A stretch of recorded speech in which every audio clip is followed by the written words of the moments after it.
On my birthday, I sent my stepmother just $1. She screamed, "You're worthless." I just smiled. I exposed my brother for stealing charity money and left letting them destroy themselves. If you think this is just a normal family story, you're wrong. Subscribe to watch our next haunting episodes. The wind screamed across the Colorado plains that night, clawing at the window panes like it wanted in. Maddie sat on the edge of her narrow bed, staring into the darkness, listening to the cries of the winter storm echoing off the barn walls outside. The wood creaked under her feet as she stood and walked to the window, pressing her palm against the cold glass. Beyond the frosted pane, the moon hung low, smudged by drifting clouds, casting pale light across acres of sleeping earth. "Day I left that place?" Her voice whispered into the silent room, her breath fogging up the glass in front of her. I knew I'd died once already. She watched as the shadows of bare trees danced in the howling wind. Her reflection stared back at her wide eyes under dark hair that fell in tangled waves around her shoulders. Tired eyes, eyes that had seen too much and said too little. Maddie's chest tightened with an ache she didn't have words for. Closing her eyes, she let herself sink back down into memories she had spent a lifetime trying to bury. And in the suffocating hush of that storm-torn night, the past rose up around her like smoke. She was 12 again. The beeping of the hospital monitors filled the sterile room, rhythmic, mechanical, a cruel reminder of how close death hovered. Maddie sat curled up on the stiff green armchair in the corner, her knees hugged to her chest. She watched her father lying on the narrow hospital bed, his skin so pale it looked translucent under the fluorescent lights. The tubes snaked across his chest and arms. Each rise and fall of his rib cage felt like a gift stolen from a place neither of them could see. His breathing rattled softly like the old AC unit in their tiny farmhouse kitchen back then. That sound used to make her feel safe in the summer nights, knowing her father was near. Now it was a sound counting down what little was left. Standing at the foot of the bed was Sharon. Maddie never called her mom, even in her head. Sharon was tall, her dark blonde hair pulled back tight, her mouth set in that permanent line of disapproval Maddie had learned to read before she learned to read books. Her eyes flicked down at Maddie, cold, flat, indifferent, then back at her husband, as if assessing how much longer this inconvenience would take. Maddie's father stirred. His eyes fluttered open, pupils wandering under heavy lids before settling on his daughter. A small smile cracked through the dryness of his lips. "Pumpkin," he rasped. She shot up from the chair, crossing the cold linoleum floor in 3 steps, nearly tripping over the IV stand. She grabbed his frail hand, her own fingers trembling around the papery thinness of his skin. Tears welled up and spilled over before she could stop them. "Daddy," she whispered, her voice breaking. He squeezed her hand with surprising strength. "Don't cry for me, baby girl." The scent of rubbing alcohol, stale sweat, and morphine burned in her nose. She shook her head, choking back sobs. "Please, don't leave me. I'll be good. I promise I'll be so good." He tried to lift his other hand, but couldn't. His chest hitched, forcing out a cough that made his whole body shudder. Sharon sighed audibly, shifting her weight, checking her watch as if this moment was wasting her time. Maddie didn't notice. She only saw her father's eyes. The gold flecks in his hazel irises were dulled, but the love there still burned unquenchable. "Listen, Maddie." He breathed, his words ragged, every syllable a mountain. "Listen to me, baby girl." "I'm listening, Daddy." I'm here," she cried, pressing his hand to her cheek, feeling the coolness of his knuckles against her burning skin. "Life." He coughed again, pain contorting his face until a single tear slid from the corner of his eye. "Life won't be fair. People People will hurt you. Even the ones who say they love you. His breathing hitched, rattling in his chest like pebbles in a tin can. His eyes fluttered shut for a moment, and Maddie felt panic rise in her throat like bile. "Daddy, please stay awake. Stay with me, please." His eyelids cracked open, and for a brief second the clarity returned. His gaze locked on hers with an intensity that silenced her mid-plea. "Hãy sống tử tế con gái." His voice was almost gone, just air shaped into meaning, but the words struck her like iron to bone. "Be good, but don't let them walk on you." Her tears blurred the world into streaks of white and gray and hospital green. She nodded over and over words, failing, her chest heaving with silent sobs. I promise I'll be strong. I'll be good, Daddy." His lips curved into that familiar smile, the one that always said, "I see you." "That's my girl." The monitor beeped erratically. Sharon stepped closer to the bed. Her face twisted into something that might have been concern if not for the flicker of annoyance beneath it. Maddie felt her father's grip loosen, his fingers going slack in her palm. No. Daddy. Daddy. The long, unbroken tone of the monitor filled the room like a scream without end. Nurses rushed in, pushing Maddie back, crowding around his bed with efficient urgency. Sharon stepped aside, arms crossed her mouth, pressed into that thin line again. Maddie stood there, her father's warmth fading from her hand, the room collapsing around her like a house swallowed by fire. Sharon didn't say a word, just stared down at her with cold blue eyes that said it all. He was yours. Now he's gone, and you are mine to break. Outside the window, dawn was breaking, painting the sky in streaks of pink and ash gray. The world kept moving forward, cars rushing down highways, people waking up to coffee and routines, unaware that in this sterile hospital room, a little girl's world had ended. Maddie pressed her forehead to the window, her breath fogging the glass in desperate clouds. She closed her eyes, letting the memory burn through her like frostbite. That was the first time she died. The first time she realized that love was not enough to keep someone with you, and that some deaths happen while your heart is still beating. The wind howled against her cabin window in Colorado, pulling her back to the present.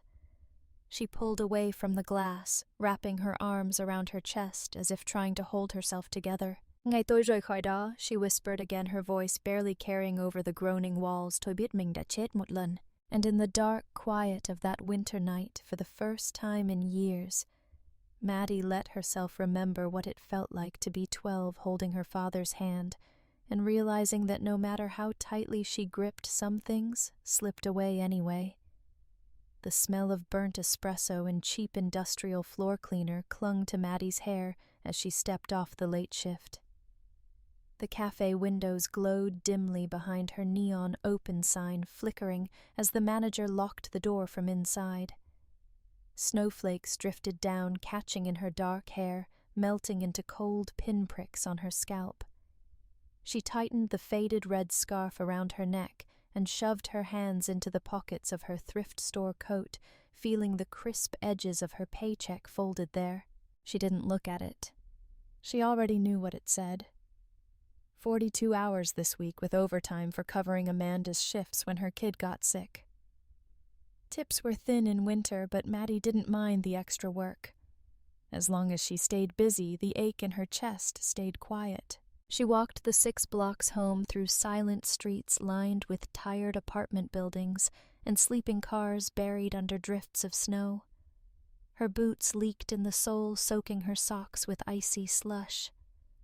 Each step squelched softly under her feet, a damp rhythm that matched the thud of her heart against her ribs. By the time she reached the small duplex she shared with Sharon and Dylan, her teeth were chattering. She paused at the bottom of the cracked cement steps, staring up at the window where yellow light spilled onto the frost-bitten lawn. Through the threadbare curtains, she saw silhouettes moving. Dylan's tall frame slouched over a glowing TV screen controller in hand. Sharon sat on the sofa glass of something amber in her grip hair piled high like a cheap crown. Maddie clenched her jaw. She climbed the stairs slowly, feeling each frozen groove of cement under her soaked boots. At the door, she paused, forced her breathing to steady, then turned the handle and stepped inside. Warmth blasted her, mixed with the acrid bite of cigarette smoke and the cloying sweetness of store-brand potpourri. Sharon didn't look up. Dylan flicked his gaze towards her, then back to his game thumb, jabbing at the buttons with rapid-fire precision. Maddie closed the door quietly, careful not to let the hinges squeal. She peeled off her wet coat and hung it on the lone hook by the door where it dripped onto the peeling linoleum. Her scarf followed, unraveling slightly at one end. She brushed snow from her hair and wiped melted droplets off her forehead with the back of her hand. Sharon's eyes flicked up, sharp and assessing. Her lips curled. "You're late," she said flatly. Her voice slurred at the edges. "They needed someone to close," Maddie replied softly, her voice tight with exhaustion. "Amanda's kid. I don't care about Amanda's kid." Sharon cut in her eyes, narrowing into mean little slits. She reached out and swirled the ice in her glass, the cubes clinking against cheap crystal. "Did you get paid?" Maddie swallowed. Her fingers curled tighter around the folded paycheck in her pocket. She pulled it out and stepped forward, laying it carefully on the coffee table littered with old receipts, ashtrays, and half-empty soda cans. Sharon snatched it up without meeting her eyes. She slid a long acrylic nail under the seal and tore it open, scanning the numbers with practiced speed. Maddie stood silent, her soaked socks chilling her feet on the linoleum. "Not bad," Sharon murmured, folding the check neatly and tucking it into her bra strap. She took a long drink from her glass, swallowed, then set it down with a sharp clink. Her gaze turned back to Maddie, cold and cutting. "You'll pick up extra shifts next week, too," she ordered. Maddie nodded, once her eyes stinging with unshed tears. She hated that. How her tears always felt so close, like traitors waiting for the chance to expose her weakness. "Go check on dinner," Sharon snapped, waving her hand dismissively. Maddie turned towards the small kitchen, flicking on the overhead light. Dirty dishes overflowed the sink, crusted with dried ketchup and bits of bread. The smell of old grease lingered in the corners. On the stove, a single pot sat half full of boxed macaroni and cheese, cold and stiff from hours of neglect. She grabbed a spoon and stirred it, scraping the hardened noodles from the bottom. Her stomach clenched with hunger, but she knew better than to serve herself first. She scooped a large portion onto a chipped ceramic plate and carried it to Dylan, who accepted it without looking up from his game. "Where's the soda?" he asked, voice bored and distracted. "I'll get it," Maddie whispered, turning back to the fridge. She pulled out a can of Coke, wiped the condensation off with the hem of her thin shirt, and placed it next to his plate. "About time," he muttered, stuffing a forkful of macaroni into his mouth, eyes never leaving the screen. Maddie turned back to the kitchen, scraping what was left into a small bowl for herself. She ate standing up, leaning against the counter, forcing each bite down past the tightness in her throat. She washed the dishes next the hot water, scalding her cracked knuckles, the lemon soap burning tiny cuts along her palms. She kept her movements silent, precise, so as not to draw Sharon's attention. But it didn't matter. As Maddie wiped down the counters, Sharon's voice sliced through the living room haze. "You hear me, girl?" Maddie stiffened. She turned, drying her hands on her jeans. "Yes, ma'am." Sharon's eyes gleamed with mean delight. She leaned forward in her chair, her perfume, sickly sweet gardenia, mixing with the reek of stale cigarettes. "Meitila genneng," she hissed, her words dripping venom.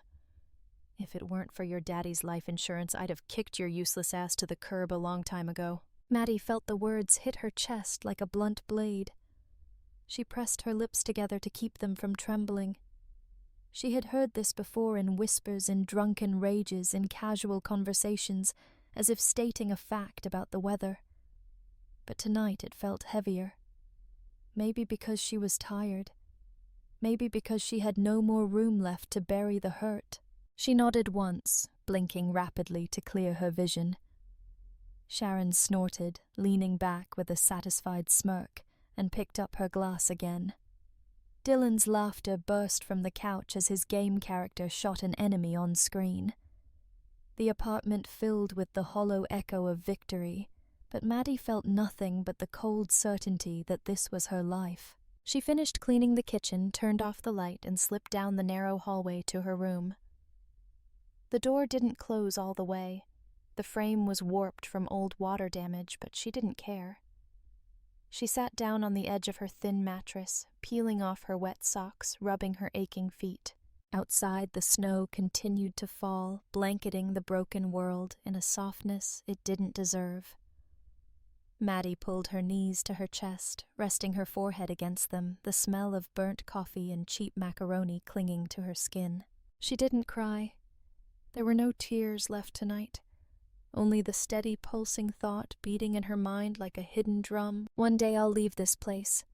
One day I'll be more than their gunnung. But for now she sat in the dim moonlight filtering through the cracked blinds, listening to the muted sounds of Dylan's video game explosions and Sharon's glass clinking against her teeth. The house was alive with small cruelties, and Maddie, 17, and tired beyond her years, let the quiet suffocate her dreams into silence. Maddie sat at her brand-new desk, staring out the 15th floor window as dawn stretched pale pink across the glass towers of downtown Denver.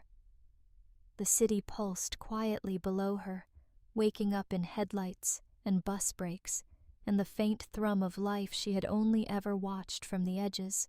She sipped burnt coffee from a company mug, its logo still glossy from the onboarding gift bag.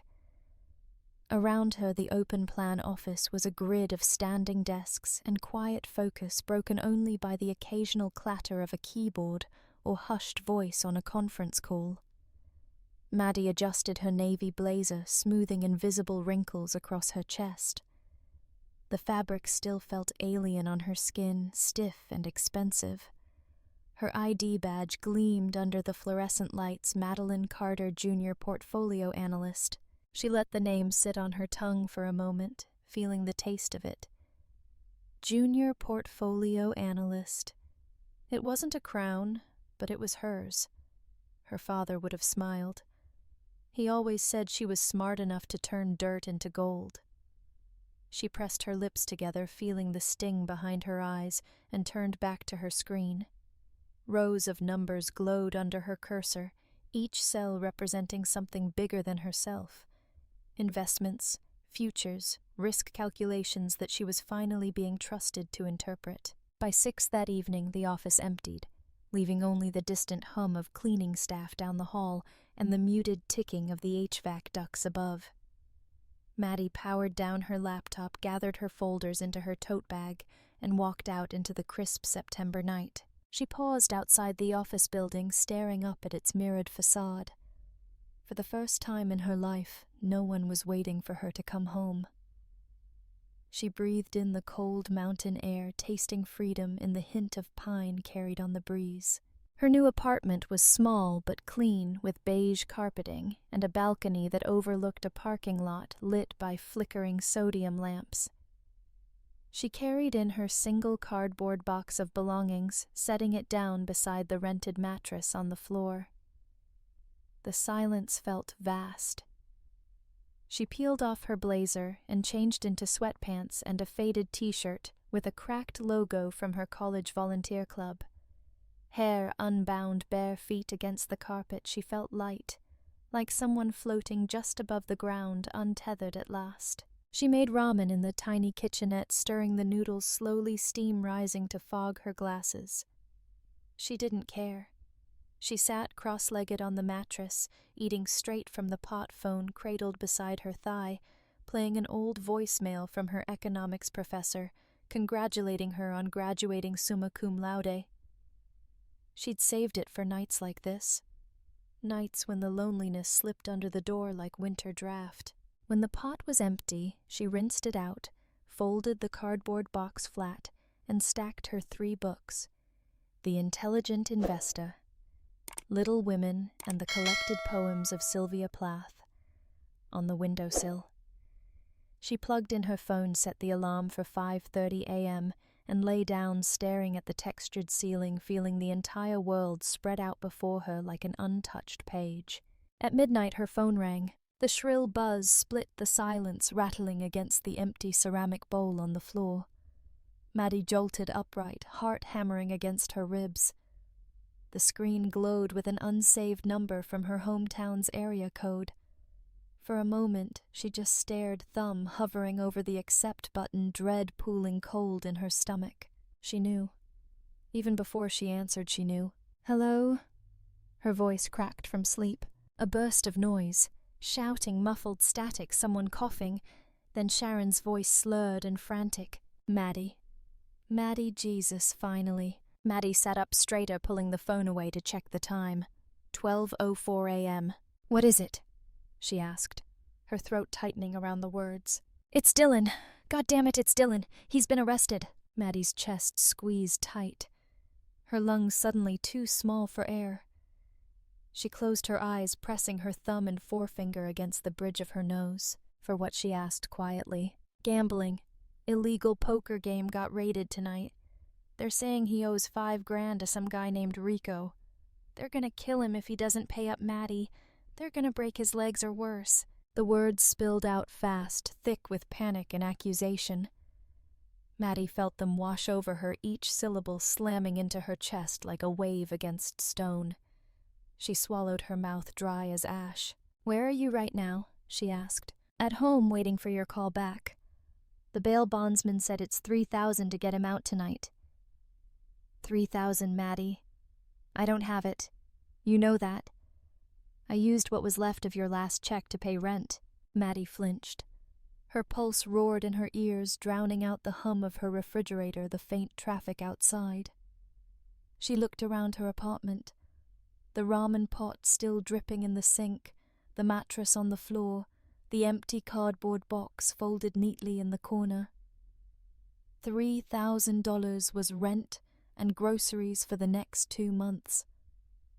$3,000 was everything she had saved from working 3 jobs through college. $3,000 was hope. She heard Sharon inhale sharply on the other end, her voice dropping into that familiar tone, the one lined with disgust and bated love. "Don't be selfish, Maddie. He's your brother." Maddie closed her eyes. "He's not my brother." The words echoed inside her skull, but her lips refused to shape them. She thought of Dylan's face, how he used to sneer at her as a kid, flicking pennies at her hair in church pews, while Sharon scolded her for fidgeting. She thought of every birthday he forgot, every slap of his backpack against her head, when he walked by, every time he called her charity case under his breath. "Please," Sharon whispered, her voice cracking now, splintering into real tears. "Please. He's all I have left." Maddie's shoulders slumped forward. She pressed her forehead into her palm, feeling her bones throb with exhaustion. "Text me the bail account details," she said, her voice flat and quiet. "Oh, thank God, Sharon sobbed into the phone. "You're a good girl, Maddie. I don't care what anyone says. You're a good girl." The call ended. Maddie sat there in the darkness, staring at the phone screen as the text came through. Routing number, account number, bail bondsman name. She opened her banking app with trembling fingers, watching the screen flicker under the weak Wi-Fi signal. Her savings balance glowed back at her, strong and small at once. She transferred the money. As the confirmation check mark blinked, a single tear rolled down her cheek. She didn't wipe it away. She lay back down on the mattress, staring up at the ceiling, listening to the radiator click and clank in the corner. The smell of stale coffee from the morning still lingered in the carpet. Outside, Denver slept on in quiet indifference. A siren wailed somewhere far off, fading into the silent ache of dawn. And Maddie, 25 years old, newly graduated, newly employed, newly free, felt the chains tighten around her ankles once again. The city was already dark by the time Maddie stepped off the bus, her tote bag slung heavy over her shoulder. The winter wind bit at her cheeks, slipping down the collar of her coat, slicing through the thin fabric to the bone. She tucked her chin deeper into her scarf and trudged the 2 blocks to her apartment boots, crunching over leftover snow, hardened into icy ridges on the sidewalk. Inside the quiet pressed down on her shoulders, like a weight she could not shake off. The apartment smelled of old radiator heat and lemon dish soap. Maddie flicked on the kitchen light. The bulb buzzed before settling into a dim glow, casting long shadows across the counters wiped spotless that morning. She set her bag down on the small dining table, really just a fold-out card table she'd found on Craigslist for $15, and unwrapped the thin plastic bag crumpled at the bottom. Inside was a single chocolate chip muffin bought from the cafe across from her office during her lunch break. She'd asked the cashier if they had any with sprinkles, something to make it look festive. The girl behind the counter shrugged. "Only what's in the case." Maddie had nodded, too embarrassed to explain. She paid in cash. She placed the muffin on a chipped white plate and set it in the center of the table. The candle was left over from her emergency kit, short stubby meant for power outages.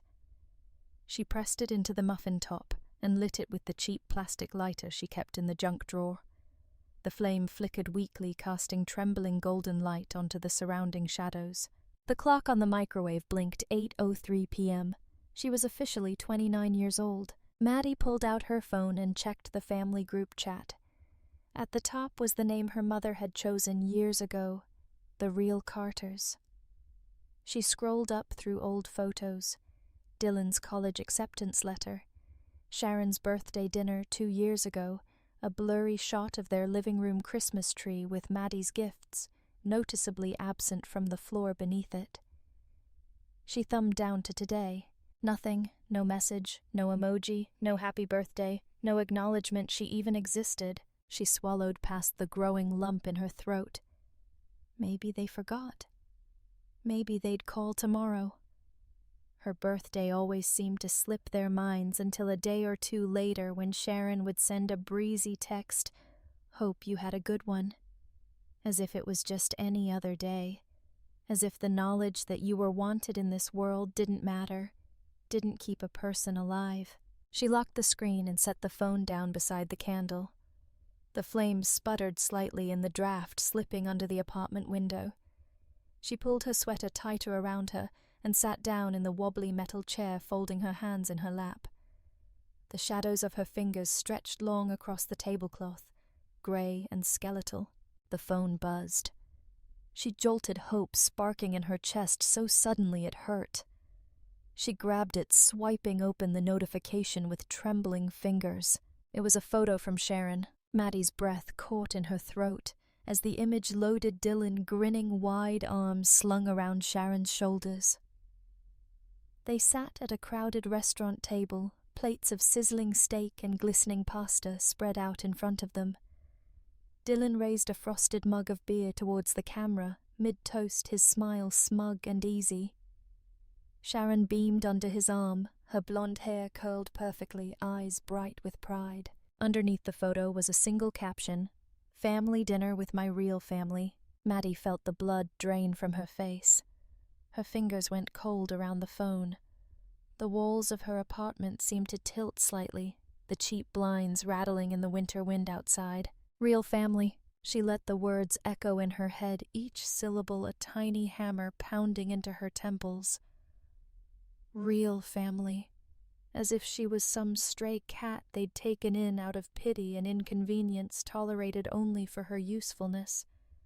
The room pressed in tighter, the silence screaming in her ears.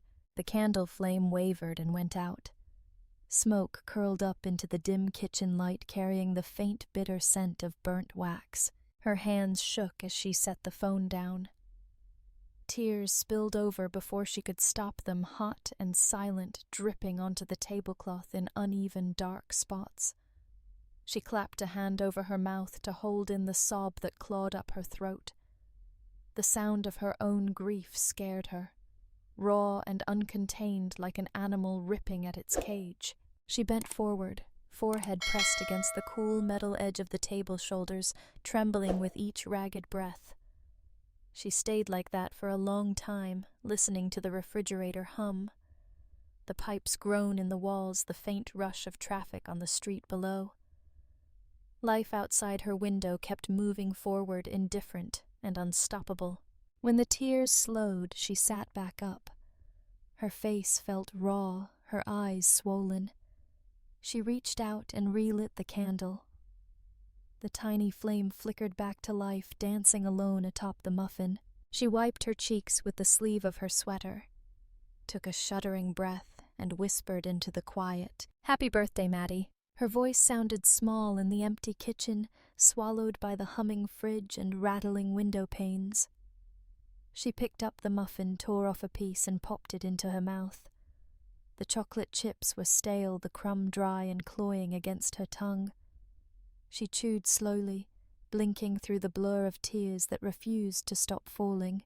She thought of her father then, of the way he used to wake her up on her birthday with off-key singing and pancakes shaped like hearts, of how he'd pick her up and twirl her around until they were both dizzy with laughter, of how he'd whisper in her ear every year, "You're my best gift, pumpkin."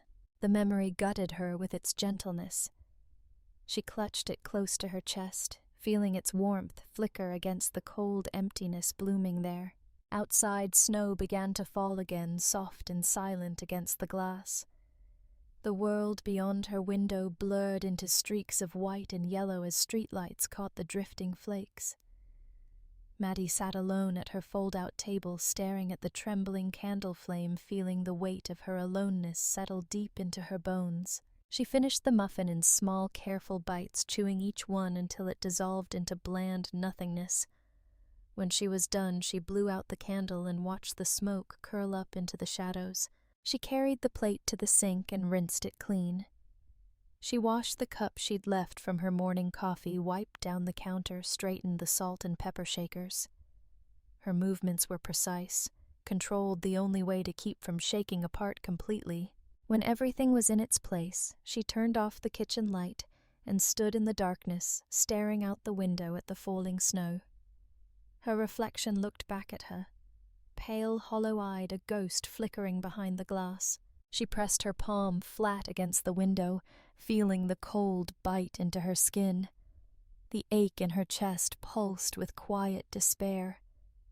And in that silent apartment with the snow falling heavy outside and the darkness pressing in from all sides, Maddie Carter turned 29 years old, and no one said her name. Maddie sat on the edge of her narrow bed, knees pulled up to her chest, arms wrapped around her shins. The only light in the room came from the street lamp outside, bleeding in through the crooked blinds and striping the carpet with yellow bars. The apartment was silent, except for the ticking of the old clock above the kitchen doorway. Each second passed like a drip from a leaky faucet, insistent, endless. She rested her chin on her knees and let her mind wander down roads she usually kept barricaded shut. The first time they called her an ATM with a heartbeat, she was 21. It was after her second year of college. She'd been working 2 part-time jobs, mornings at the university library, shelving books no one checked out anymore, and nights at a downtown diner where drunk businessmen slapped her ass when she refilled their coffee at 2 a.m. Her tuition refund check had come in, and she'd saved every cent left after books and rent to buy herself a used laptop. Nothing fancy, just something that didn't crash every time she tried to run Excel. That afternoon, Sharon called. "Maddie." She'd drawled, a voice sweet, like poison ivy blooms. Dylan's car broke down. Transmission's shot. He can't get to work without it. Maddie had paused, balancing the phone between her ear and shoulder as she wiped down the diner's pastry case. I don't really have any extra money right now, Sharon." "Don't play dumb, girl," Sharon snapped, dropping the sweetness like a broken teacup. "I know you got your refund. What else you gonna spend it on?" "Books. You think you're gonna buy your way out of being what you are? Maddie's throat had tightened. She swallowed hard. How much is it? $1,200. Sharon said, her voice already bored, moving on. I'll text you the mechanic's account. And hurry. He needs the car tomorrow. Maddie transferred the money that night, sitting alone at the diner counter during her break, staring at the laptop listing on Facebook Marketplace she'd been messaging. She watched the price tag blur through her tears before clicking away. Dylan never said thank you. 2 weeks later, he totaled the car driving drunk and asked her for help with impound fees. She sent that money too. The next time was when Sharon's utilities got shut off in January. Maddie had paid that bill between her rent and groceries, eating rice and beans for 3 weeks. Another time it was Dylan's legal fees for a DUI he swore wasn't his fault. Sharon texted her after the transfer cleared, thanks ATM. She'd stared at that message for hours, the words searing into her brain like hot metal. ATM with a heartbeat. A wallet that could cook and cry. Now, sitting in her silent apartment 4 years later, Maddie felt something shift inside her chest. Like a trap door opening, letting all the anger and grief she'd packed away tumble out in choking waves. She stood abruptly, the blanket sliding off her shoulders and pooling at her feet. The cold air bit at her bare arms, but she didn't care. She crossed the room to her tiny desk, flicked on the lamp, and pulled her worn notebook from the top drawer. The cover was soft with age, edges fraying corners, curled from years of handling. She flipped past half-finished grocery lists, old budgeting notes, scribbled lines of poetry she never had the courage to finish. Near the back was a blank page. She wrote in sharp, deliberate strokes, Dylan Carter, everything I've ever paid for. Underneath, she listed them one by one. The car repairs, the DUI, the Vegas bail, the hospital copay after he tried coke at a frat party and panicked himself into an ambulance, the $3,000 bail from 4 years ago that she'd never gotten back. She wrote and wrote until the numbers blurred together, the sum total of her worth to them, scrawled in smeared black ink. When she finished, her hand was cramping, but her chest felt clearer, emptier. She leaned back in her chair, staring at the list. For the first time, she allowed herself to ask the question that had hovered at the edges of her mind for years. Where does it go? Dylan didn't work hard. His sales job was just him driving around town delivering weed for a dealer too old to keep up with Venmo payments. Sharon was on disability after slipping on ice at Walmart 6 years ago. A check that covered rent on their cheap apartment if she didn't spend half of it at the reservation casino 3 towns over. So where was the money going? Who were they paying and for what? Maddie's stomach twisted. Her pulse thudded low and hard in her throat. She reached for her phone fingers, moving with the electric steadiness of a decision finally made. She searched Private Investigators Denver Affordable. A list popped up. She scrolled past the ads, scanning for one that didn't reek of predatory fees or fake reviews. Her eyes landed on a website with a simple black and white layout. Fletcher & Sons, discreet investigation for family business and personal peace of mind. She clicked the contact form and typed a brief message. I need information on an individual's financial and criminal activities. Discreet. Willing to pay in installments. Please call after 6 p.m. tomorrow. Her thumb hovered over the send button. Her heart hammered so loudly she thought it might crack her ribs. She closed her eyes and saw her father's face, that quiet pride in his eyes when he helped her with math homework the way he'd slip butterscotch candies into her lunchbox for exams. Be good, but don't let them walk on you. She clicked send. The message disappeared into the ether of the internet, leaving only the cold glow of her phone screen and the echoing silence of her apartment. She set the phone down and leaned forward, resting her forehead on the cool laminate of the desk. Her shoulders shook, not with sobs this time, but with something fiercer, something that felt dangerously close to hope. For the first time in years, Maddie Carter felt the weight on her chest shift from helplessness to purpose. She didn't know exactly what she was about to uncover, but the fear that whispered "don't" was finally drowned out by a voice deeper and older in her bones that said, "Find out, before they eat what's left of you too." Outside, the wind rattled the window panes, shaking the blinds in quiet protest. But inside her small apartment, Maddie felt steady. A woman finally deciding that if she was going to burn, she'd burn with her eyes open. The next morning arrived pale and quiet, but Maddie didn't feel its softness. She sat rigid at her desk, staring at her phone screen, waiting for a reply to the message she'd sent the private investigator the night before. Her mug of coffee went cold beside her hand untouched. Around her the apartment was still dark, only the gray dawn leaking through blinds illuminating her hunched shoulders and hollowed eyes. At 6:47 a.m. her phone buzzed. The vibration rattled against the desk like a startled insect. She snatched it up, thumb shaking as she read, "Ms. Carter, received your request. Discrete hourly rate available. Can begin today. Please call to confirm and provide the subject's full name, photo, known addresses, vehicle plate if possible." Maddie exhaled shakily, as if she'd been holding her breath since she clicked send. She typed back quickly, attaching Dylan's Facebook profile picture, the one where he posed in front of a leased BMW he couldn't afford, flashing a peace sign with a grin so smug she could hear it in her nightmares. She included Sharon's address. The plates of Dylan's old Honda that she'd memorized from writing checks for its repairs, and ended the message simply, "Anything you find, no matter how small, I want to know." She hit send. For a moment the apartment felt unbearably silent around her, as if holding its own breath with her. Hours passed. She went to work, nodding absently through portfolio meetings, entering data into spreadsheets that blurred into gray and white noise. Her fingers moved automatically, her mind elsewhere.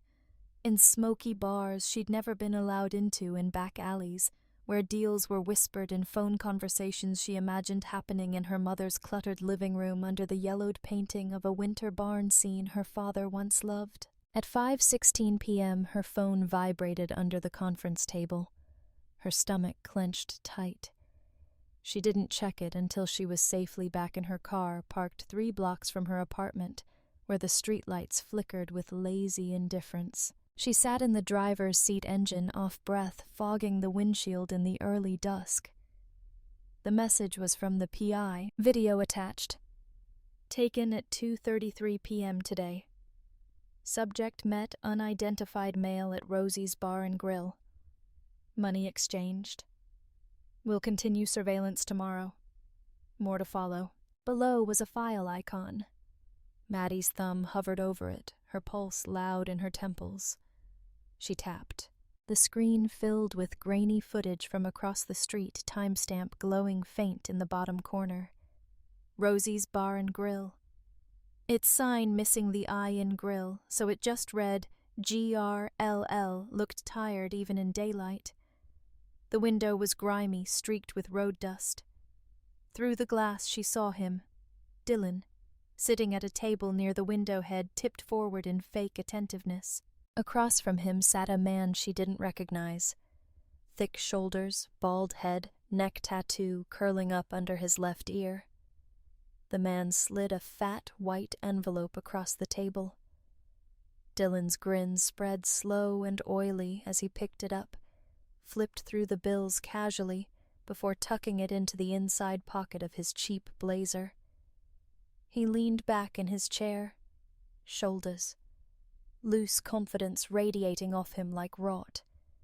He raised his beer bottle in a lazy salute, mouthing something to the man across from him who didn't smile back. The video ended.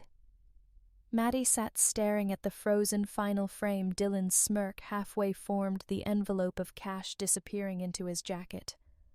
Her vision pulsed black at the edges. She forced herself to breathe. In, out. In, out. slow and deliberate like her father taught her when the night terrors used to grip her small chest in the dark. Her phone buzzed again. Another message, audio file attached. Recording from this morning, accidental capture, might be of interest. Her thumb hovered again. The world outside her windshield felt suddenly far away, muffled behind glass, and gathering dark.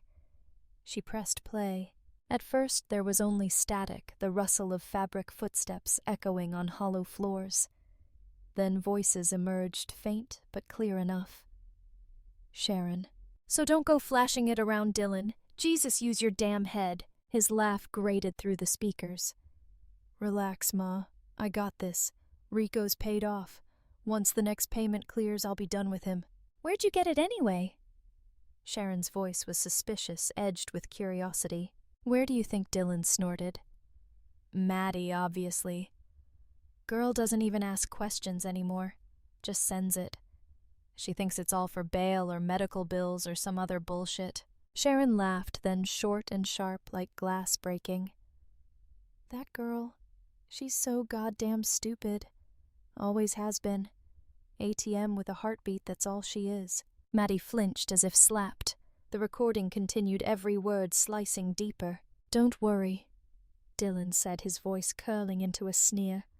She'll keep paying. She's too scared to cut us off. She thinks we're family. Their laughter merged then.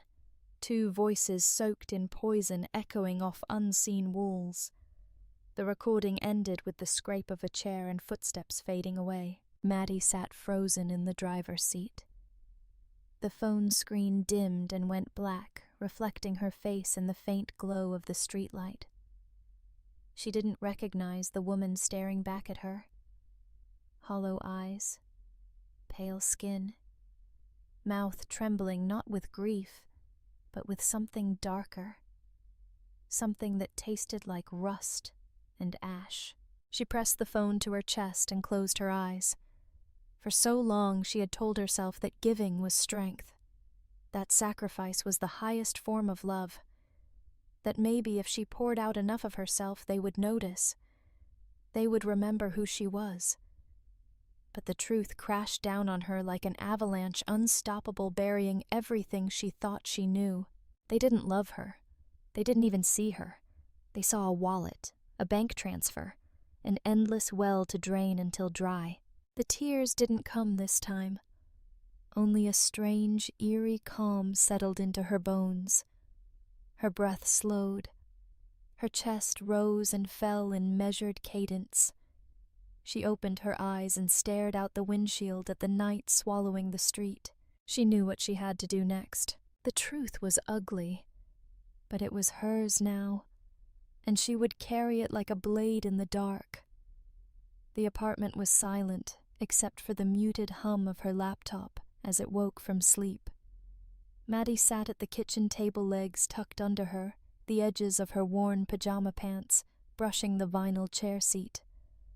The candle from her birthday muffin still sat in the center of the table, burnt down to a stub of wax-blackened wick curling like a question mark. She opened a new folder on her desktop. The cursor blinked, waiting for her to name it. She stared at the blue icon, her chest tight with something that wasn't fear anymore. It was clarity, sharp, clean, like the smell of bleach in her childhood bathroom after Sharon scrubbed the floor with furious, silent strokes. Her fingers moved. She typed the truth. The letters glowed against the gray background. She clicked open the folder and began. First, the video from the private investigator. Dylan pocketing the envelope of cash at Rosie's Bar and Grill, his grin smug and careless under the flickering beer signs. Next, the audio recording. Sharon's brittle laughter, Dylan's drawling contempt. ATM with a heartbeat. She played it again, letting their voices fill her small kitchen, each syllable cauterizing old wounds she'd kept bleeding for too long. Then came the bank statements. She downloaded PDF after PDF, highlighting every transaction she'd sent to Sharon over the years. Bail money, car repairs, rent, hospital co-pays that were never real. Each line item felt like a funeral bell tolling in her chest. She scrolled down the columns of dates and amounts until her vision blurred the numbers smearing together in tears she refused to wipe away. The clock on the microwave blinked past 200 a.m. Maddie stood joints aching and walked barefoot to her bookshelf. She reached up to the highest shelf and pulled down an old shoebox wrapped in rubber bands. Inside were faded receipts, birthday cards, never-signed photos from childhood parties she wasn't invited to, but still paid for. She flipped through them with shaking fingers. A picture of Dylan at his 18th birthday standing next to a cake with sparklers bursting from the frosting. Maddie had ordered that cake special from the bakery 3 towns over, paid for the rush delivery, with tips from her double shifts at the diner. In the photo, Sharon kissed Dylan's cheek, both of them glowing with easy pride. Maddie wasn't in the frame. She knew because she was the one taking it. She scanned the photo and added it to the folder. Next went the folded envelope marked final notice from her own electric bill the month she paid off Dylan's gambling debt. The past stitched itself together in front of her pixel by pixel, line by line, forming a truth she could no longer unsee. When the folder was complete, she leaned back in her chair, exhausted, but strangely light. Her eyes burned from hours staring at the screen, but the heaviness pressing on her chest for years felt thinner, like she'd been exhaling poison she didn't realize she was holding in. She closed the laptop gently. The plastic casing clicked shut with a quiet finality that sent a small tremor down her arms. She knew what came next. The following afternoon, Maddie sat in a sleek gray waiting room, the air smelling of toner and stale coffee. Her fingers twisted together in her lap, nails biting crescents into her palms. A woman in a navy skirt suit stepped out from an inner office, her heels clacking brisk against the tiled floor. "Ms. Carter," she asked, voice crisp but not unkind. Maddie stood smoothing invisible wrinkles from her blouse. "Yes." "Please come in." The lawyer's office was minimalist and cold, with framed degrees lined precisely behind the wide walnut desk. The woman gestured for Maddie to sit, then folded herself neatly into the leather chair opposite. "You mentioned urgent family financial matters in your email," she prompted, flipping open a legal pad. "How can I assist you today?" Maddie hesitated. For a brief moment she thought about lying, softening the truth, making it palatable. But the memory of Dylan's sneer flashed across her mind, and Sharon's brittle laugh echoed in her ears. Her spine straightened. "I need to know what my legal options are," Maddie said, her voice quiet but firm. "I've been financially supporting my stepmother and half-brother for almost 15 years. Recently I discovered they've been lying to me about why they needed the money. I have proof of gambling debts, money laundering, and defamation." The lawyer's eyebrows rose slightly. Defamation. Maddie pulled her phone from her tote bag, opened the folder labeled "The Truth," and clicked play on the audio recording. Sharon's words filled the office cold and sharp as winter wind. "That girl. She's so goddamn stupid. Always has been. ATM with a heartbeat, that's all she is." When the recording ended, the room was silent, except for the soft ticking of the brass desk clock. The lawyer leaned back in her chair, steepling her fingers thoughtfully. "You have a solid foundation for charges of fraud, potentially conspiracy to commit fraud, and depending on the money laundering angle, federal involvement. At the very least, civil litigation could recover what you've sent them." Maddie nodded slowly, her heart thudding with a mix of relief and dread. "So, I can press charges?" "You can," the lawyer confirmed. "And frankly, Ms. Carter, I recommend you do. People like this don't stop until they're forced to. If you'd like, I can draft the paperwork this week." Maddie stared down at her hands. Her fingers trembled slightly against the soft leather of her purse strap. Images flickered through her mind like a cruel slideshow. Sharon screaming at her for forgetting to buy milk, Dylan snatching her birthday money from the kitchen table, her father's dying eyes begging her to be kind in a world that rarely deserved it. She looked up, meeting the lawyer's gaze. "Thank you," she said softly. "But I'm not ready to file charges yet." The lawyer blinked. "Ms. Carter, I understand your hesitation, but you need to protect yourself. You have enough evidence to—" "I know," Maddie cut in gently. "And maybe I will. But first, I need to do this my way." The lawyer's lips pressed into a thin line, but she nodded. "If you change your mind, my office is ready." Maddie stood smoothing her blouse once more, gathering her tote bag over her shoulder. Her reflection in the glossy office door caught her eye as she left. Dark hair pulled into a low knot, pale face drawn but composed eyes shadowed with exhaustion, but lit with something fierce. Resolve. She walked out into the cold winter afternoon. The wind whipped her hair across her cheeks, stinging her skin into pink. She inhaled deeply, tasting the chill feeling it sear down into her lungs. She knew what she had to do. This wasn't about justice anymore. It wasn't about money. It was about truth. And sometimes truth didn't need the law. Sometimes truth was its own revenge.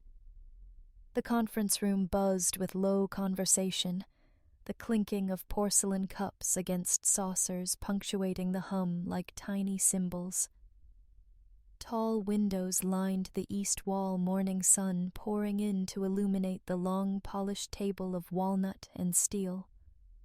Leather chairs stood arranged in perfect symmetry around it. The board members of Carter Community Foundation sat in small clusters reviewing agenda packets printed on cream cardstock with the foundation's embossed logo. At the head of the table, Sharon perched stiffly, her hair swept back into an elegant bun, pearls gleaming at her throat. Her lips were painted the same deep mauve she'd worn to Maddie's father's funeral. She scanned the room with steely eyes, lips curved into a pleasant smile that didn't touch the cold calculation behind her gaze. Beside her sat Dylan, legs sprawled under the table, one hand tapping his pen against his packet with restless impatience. His navy suit was too tight across the shoulders, and his tie knot sat askew under his chin. He didn't notice. His eyes flicked to his phone every few seconds, reading incoming texts with a smirk tugging at the corner of his mouth. "Let's begin," Sharon announced crisply, her voice slicing through the murmurs like glass through silk. "As you all know, today we're finalizing the budget for the new pediatric cancer wing at St. Mary's. Dylan, please present the adjusted disbursement plan." Dylan cleared his throat dramatically and pushed back his chair. He stood smoothing his wrinkled suit jacket and projecting his voice with a confidence that reeked of practiced arrogance. "Thank you, Mother. As treasurer, I've reviewed the numbers with our finance team. I propose reallocating $200,000 from the general donation pool to accelerate the construction timeline. This will boost our public image significantly and encourage higher-profile donors in Q3. He paused, scanning the room for approval. A few board members nodded absently, distracted by their phones. Sharon beamed at him like a queen bestowing favor upon her heir. But then the glass doors at the end of the room swung open. Maddie stood in the doorway. Her presence sliced through the room like a scalpel. Conversations halted mid-sentence. The tapping of pens, the shifting of papers. Everything stilled. Sharon's smile faltered, freezing into a brittle mask of confusion. Dylan's eyes widened, his mouth opening slightly in shock. Maddie stepped inside. She wore a charcoal gray sheath dress, simple and clean, ending just below her knees. Her hair was pulled back in a low, sleek bun, exposing the stark line of her jaw. In her right hand, she held a small black USB drive, its matte casing catching the morning light. "Madeline!" Sharon's voice snapped across the table, sharp and metallic. "This is a closed meeting." Maddie didn't look at her. She kept walking, heels clicking steady across the marble floor. Click, click, click. Each step punctuated the silence like a judge's gavel. She stopped at the head of the table directly across from Dylan and laid the USB on the polished wood. "Excuse me." said one of the board members, a man in a brown tweed jacket who had never bothered to remember Maddie's name at past donor events. Who is this? Sharon's eyes narrowed into slits. My stepdaughter. She has no business here. Maddie finally looked at her, holding her gaze with a stillness that vibrated with something dangerous. Her voice was low but carried through the room with razor precision. I think you'll find I do. She turned to the IT technician sitting near the projector console. A young man with wide eyes darting between Sharon and Maddie like he'd stumbled into a war zone unarmed. Plug it in, she ordered. He hesitated, glancing at Sharon. Sharon opened her mouth to object, but Maddie's gaze snapped back to her, pinning her words to her tongue. The technician reached out with trembling fingers, took the USB, and slotted it into his laptop. The projector flickered to life, casting bright white onto the large screen at the front of the room. The board members shifted, murmuring with curiosity. Dylan's smirk returned, tinged with annoyance. What the hell is this, Maddie? He scoffed, leaning back in his chair and folding his arms. Some childhood slideshow. Because I don't have time for... His voice died as the first video clip began to play. Grainy footage filled the screen. Dylan at Rosie's Bar and Grill, laughing with the bald man Maddie had seen in the private investigator's recording. The timestamp glowed faintly in the corner, 2:33 p.m. The audio crackled to life. It's all set, Dylan's voice said on the recording, casual and careless. The foundation fund is just a slush pile anyway. No one checks the books if you pad the invoice lines with charity receipts. His laugh rang out ugly and sharp. On screen, he slid the thick envelope of cash into his suit pocket, his grin oily under the beer signs. Gasps rippled through the room like electricity. A woman near the far end clapped her hand over her mouth. The man in tweed fumbled with his reading glasses, peering at the footage in disbelief. Wait, what is this? Sharon demanded, her voice cracking around the edges, brittle with panic. Maddie didn't answer. She nodded to the technician to play the next file. The audio recording began. Sharon's own voice filled the room, echoing off the high ceilings, each word amplified into an inescapable confession. That girl, she's so goddamn stupid. Always has been. ATM with a heartbeat, that's all she is. Dylan's laughter followed a sound so thick with contempt it hung in the air like the stench of rot. She'll keep paying. She's too scared to cut us off. She thinks we're family. The room fell silent, except for the whir of the projector fan. No one moved. No one spoke. The footage froze on Dylan's face, his smirk now frozen in grainy betrayal, 10 feet wide for everyone to see. Maddie turned to the board, her gaze sweeping the stunned faces. This is your treasurer, she said quietly. This is where your donations go. Sharon lunged to her feet, face contorted with rage and terror. Turn it off, she screamed at the technician. Turn it off right now. The technician recoiled, hands trembling over his keyboard. Dylan shot up from his chair. You bitch, he snarled, pointing a shaking finger at Maddie. You think this proves anything? You think they'll believe you over us? Maddie turned to him as Dylan kicked the fallen projector, its glass lens shattering across the tiles. You think this means anything? He bellowed, his voice hoarse with rage. You think anyone cares? You're nothing. Maddie, nothing. He turned toward her, eyes, wild spittle flying from his lips. His fists clenched as he took a step forward, intent burning in the tight lines of his shoulders. But before he could reach her, 2 security guards appeared, materializing from the hallway like shadows called to battle. One seized Dylan's arm, wrenching it behind his back with swift precision. The other stepped between him and Maddie, his broad chest an unmoving wall. Get off me! Dylan shouted, thrashing against the guard's grip. You don't understand. She's lying. She's... Sir, you need to calm down, the guard said firmly, voice as cold as the marble floor. He twisted Dylan's wrist slightly, just enough to force a strangled cry from his throat. Sharon sprang from her chair, the scrape of its legs shrieking against the tiles. Tears streaked her makeup mascara, bleeding black down her cheeks. She stumbled towards Maddie, hands outstretched, fingers trembling with desperate clawing pleas. "Maddie, baby, please."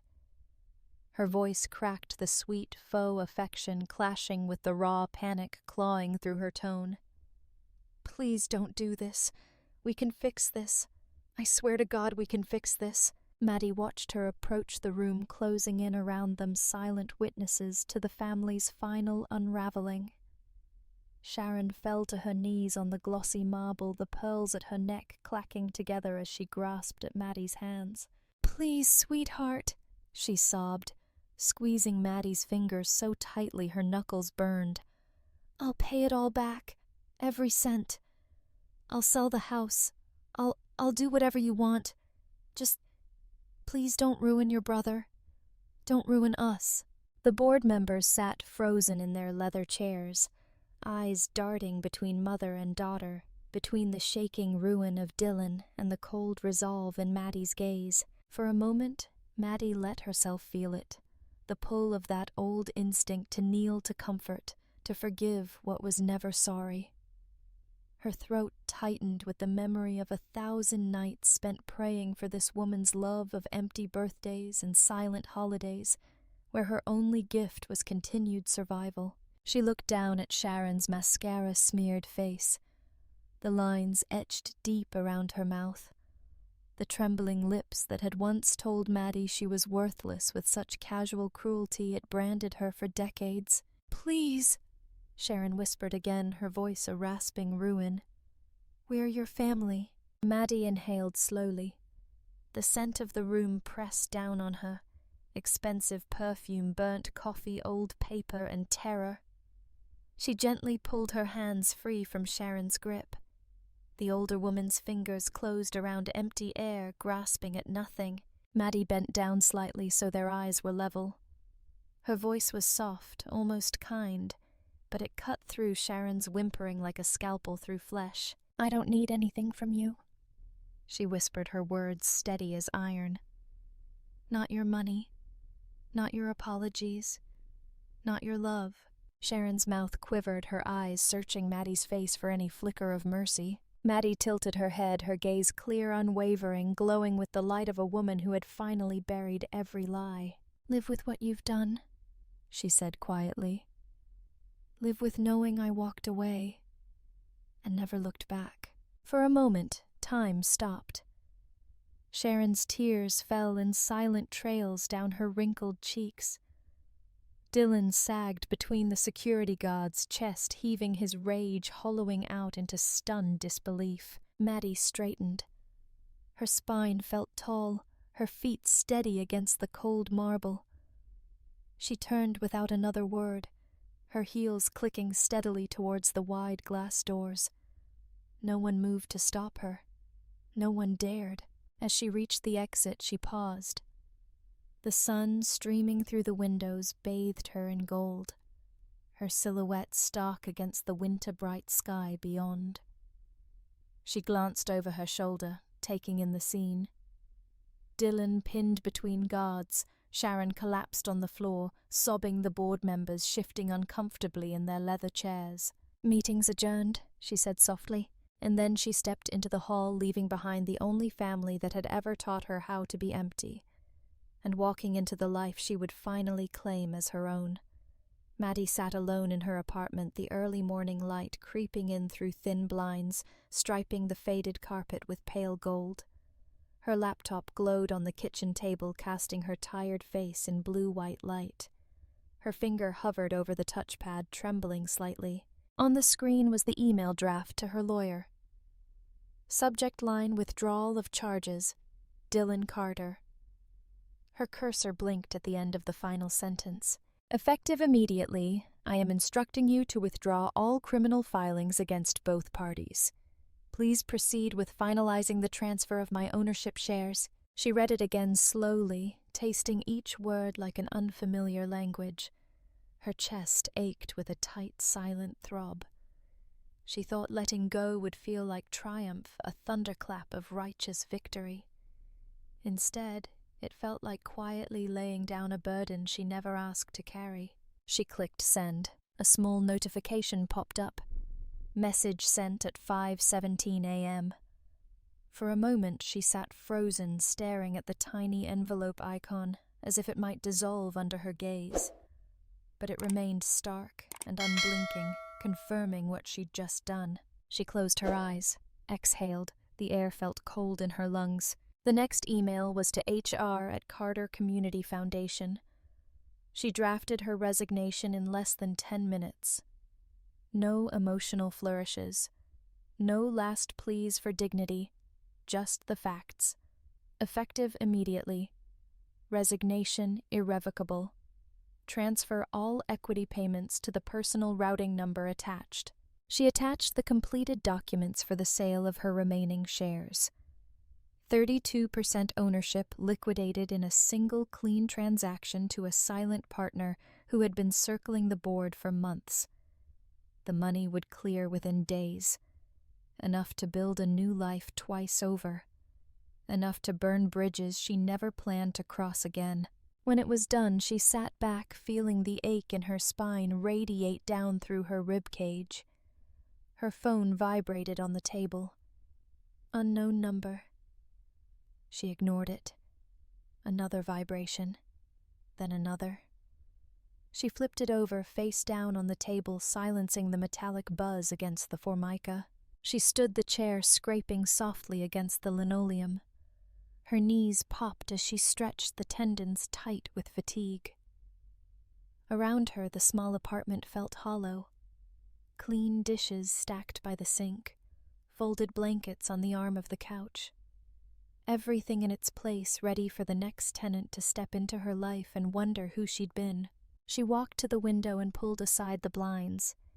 Outside, the city still slept in quiet darkness, punctuated only by the amber streetlights casting long shadows across empty sidewalks. Snow drifted in slow, quiet spirals, dusting the cars lining the street. The world looked peaceful, almost beautiful. She rested her forehead against the cold glass, closing her eyes, letting the icy bite seep into her skin until the ache behind her ribs dulled to something bearable. Then she turned away. There was nothing left for her here. She packed quickly. Her single suitcase held everything she owned that mattered. A week's worth of clothes, her father's old wristwatch with the cracked leather band, the hardcover copy of Little Women he used to read to her in bed when storms kept her awake, and the tiny glass horse he gave her for her 7th birthday, now wrapped in a scarf to keep it safe. She zipped the suitcase shut, the sound slicing through the quiet apartment like a clean tear. By 7:10 a.m. she was standing on the curb outside her building, snow settling softly onto the shoulders of her black wool coat. Her suitcase rested by her side wheels, tucked neatly under her gloved hand. The street was empty, except for a lone taxi idling at the intersection, exhaust curling in the dawn chill. She pulled out her phone and called for a rideshare to the airport. The app pulsed with an estimated arrival time 3 minutes. She tucked the phone back into her pocket, breathing out into the stillness, watching her breath dissipate into pale mist. She didn't turn to look at the building behind her. Didn't glance up at the darkened windows that once framed her morning routines, her late-night breakdowns, her silent battles. It no longer mattered. This place had been nothing more than a cage built of drywall and polite despair. A silver sedan pulled up, headlights bright in the muted dawn. The driver leaned over and rolled down the passenger window. "Maddie?" he asked, voice muffled by the heater blasting into the car. She nodded, lifting her suitcase into the trunk he popped open. The metal clanged shut with finality. She slid into the back seat, the warmth enveloping her in a sleepy hush. As the car pulled away from the curb, she rested her head against the cold window, watching the city slide past in streaks of sodium light and drifting snow. Her stomach churned with an ache that wasn't sadness, wasn't fear, but something deeper, the raw emptiness of possibility. 20 minutes later, they pulled up under the concrete overhang of departures at Denver International. The automated glass doors slid open in silent welcome as she stepped out into the wind tunnel of the drop-off zone. The air whipped her hair across her face, sharp with the scent of jet fuel and melting ice. She lifted her chin into the gust, letting it sting her skin red, her eyes watering from the force. She walked through the sliding doors into the cavernous terminal, her boots echoing across polished tiles. Around her, early morning travelers moved in quiet, tired clusters. Parents herding yawning children, business people with sleek roller bags, older couples holding hands like it was the first time or the last time. Maddie moved among them like a ghost with purpose. She reached the check-in kiosk typed in her confirmation number and watched as her boarding pass printed out in precise, curling letters. Denver to Durango. Departing gate B26, 9:35 a.m. She tucked it into her coat pocket. Her suitcase handle slid warm under her palm as she wheeled it toward security. She paused at a bank of floor-to-ceiling windows overlooking the runways. Outside, planes rolled across the tarmac, wings flashing under the rising sun. Her reflection stared back at her. Pale, unpainted lips pressed tight, dark hair tangled around her scarf from the wind outside. But her eyes burned clear and sharp with something unbreakable. Resolve. She pressed her palm flat against the glass, feeling its chill bite into her skin. Behind her, the intercom crackled with boarding calls and final warnings, each syllable vibrating through her bones like a starting bell. She whispered into the window, her breath fogging into a small, fleeting cloud.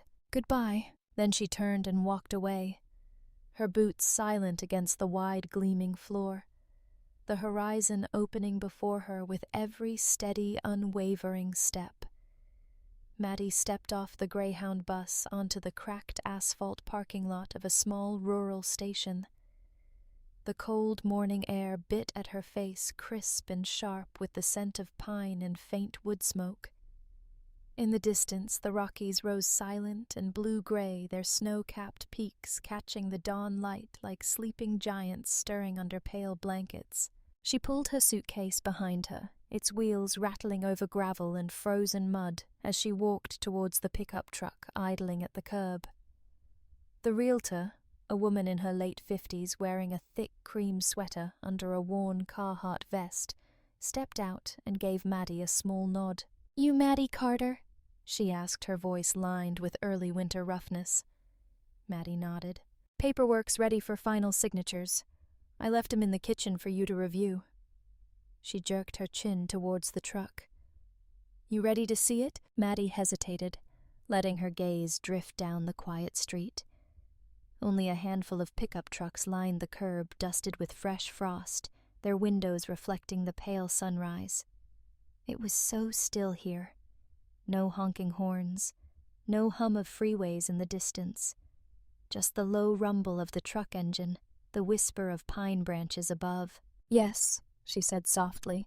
"I'm ready." The drive took 20 minutes west, winding up roads lined with naked aspens and black pines that rose like cathedral columns on either side. They turned down a dirt driveway hidden between two weathered wooden fences, marked only with a small metal sign that read, "Rose Hollow Farm," in peeling white paint. When the truck rolled to a stop, Maddie stepped out onto a wide gravel path that crunched under her boots. Before her stood a small farmhouse painted slate blue with crisp white trim. 2 dormer windows blinked under the pitched roof. A porch wrapped around the front, sagging slightly near the steps. To the right, a low field spread out half-buried under frost tufts of dead grass poking through in dry clumps. Beyond it lay an old horse paddock enclosed by cracked cedar posts, the gate hanging from a single rusted hinge. But to Maddie it looked like salvation. She walked up the porch steps, each one groaning under her weight. The front door opened with a sigh of dry hinges, revealing a narrow hallway lined with faded floral wallpaper and scuffed hardwood floors. The realtor's boots echoed down the hall as she moved towards the kitchen, setting a thick manila folder on the counter. "It's old, but it's clean," she said, gesturing around at the dated pine cabinets and ancient gas stove. "Well, water's good furnace works. Needs some TLC, but she's got good bones." Maddie ran her fingers along the edge of the chipped porcelain sink. Through the small window above it, she could see the fields beyond, stretching out towards the tree line. Morning light slanted in illuminating dust motes dancing in silent celebration. She turned to the folder, flipping through the pages quickly, her eyes scanning the legal jargon with an unbroken focus. At the final page, she pulled the pen from her coat pocket and signed her name in steady strokes. Madeline Carter. When she set the pen down, the realtor nodded once, almost respectfully. "I'll leave you to it then," she said, gathering her purse from the counter. "Keys are on the hook by the door. Electric's on. Good luck, Maddie." When the truck rumbled down the drive and disappeared behind the pines, Maddie stood in the center of the empty kitchen, listening to the silence that filled every corner of the farmhouse. She pressed her palm flat against the counter, feeling the cold laminate bite into her skin. Her knees trembled slightly. For a moment she thought she might collapse, but then she inhaled deeply. The smell of old wood and dust filled her lungs, grounding her. She was home. By noon, Maddie had unpacked what little she brought, a folded stack of jeans and sweaters tucked into the small pine dresser in the bedroom upstairs, her toothbrush and single bottle of lavender Castile soap lining the bathroom sink. The cracked leather wristwatch placed carefully on the windowsill by the bed. She sat on the creaking floorboards back against the wall, knees pulled up to her chest, and let the quiet seep into her bones. Outside, the sun burned away the frost, revealing dead grass tangled with dry wildflowers. She stepped into her boots and pulled on her thickest sweater before heading out the back door. The paddock fence was worse up close. Cedar posts rotted halfway down wire, curling like brittle ivy. She set to work pulling down old strands, coiling them into neat rings by the gate. Her gloves tore on the rusted barbs, but she didn't care. The pain felt honest, real. It grounded her. By the time the sun dipped behind the western tree line, she'd cleared the fence line and piled the rotting posts near the small red barn at the edge of the field. Her shoulders burned with exhaustion, her hair stuck to the sweat along her hairline despite the chill wind. She stood back, wiping her forehead with her glove, and looked over the paddock. Empty. Waiting. That night she fell asleep on the bare mattress upstairs, her body aching with a heaviness that felt clean. When dawn broke, she rose with it boots laced before the first crow cawed from the pines. She spent the morning laying new fence posts.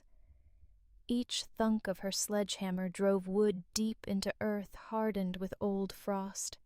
She measured each length twice before stringing new wire, pulling it tight until it sang under her gloves. After lunch, a sandwich eaten sitting cross-legged in the grass, the sun warming her back, she walked the northern edge of the field, dragging a rusted rake through last year's dead stalks. She scattered lavender seeds into shallow trenches, covering them gently with soil and whispering to them under her breath like a prayer. "Grow," she said softly, pressing her palm flat over the freshly covered row. "Grow strong." At dusk, she stood at the edge of her field, her boots caked with mud, her hands stained dark with earth. The last streaks of pink and gold burned across the horizon, the pines' black silhouettes against the dying light. A breeze drifted down from the ridge, cool and clean, carrying with it the sharp scent of pine needles and distant wood smoke. She closed her eyes and breathed it in. In the quiet that followed, she felt her father's presence, the echo of his voice as he lifted her onto the back of a pony at the county fair when she was 6, his rough hands steadying her on the saddle, whispering, "Don't be scared. Hold on tight. You've got this pumpkin." Her throat tightened, but she didn't cry.